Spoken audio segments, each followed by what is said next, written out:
Dobrý večer, vážení přátelé. Rád bych se s váma podělil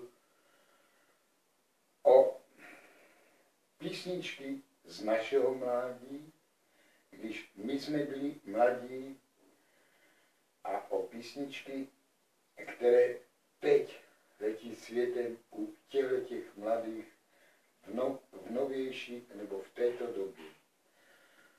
Co bych rád připomněl, je to, že když my jsme byli mladí, my jsme si tyhle písničky zpívali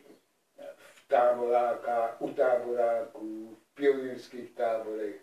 Měli jsme radost v srdci a úsměv na tvářích.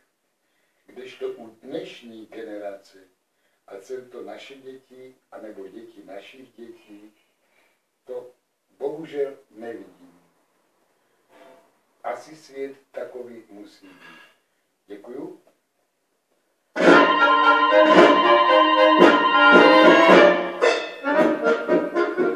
Už jste si také všimli, které písničky jsou věčné? Jakým se právě říká hity? Určitě ne ty oslavující vůdce, revoluci nebo lepší příští. O tom, že poslední bitva vzplála, si už dnes málo kdo zanotuje, ale písničky o přírodě, o lese, o zahrádce nebo o myslivcích, ty umí většina z nás nazpaměť.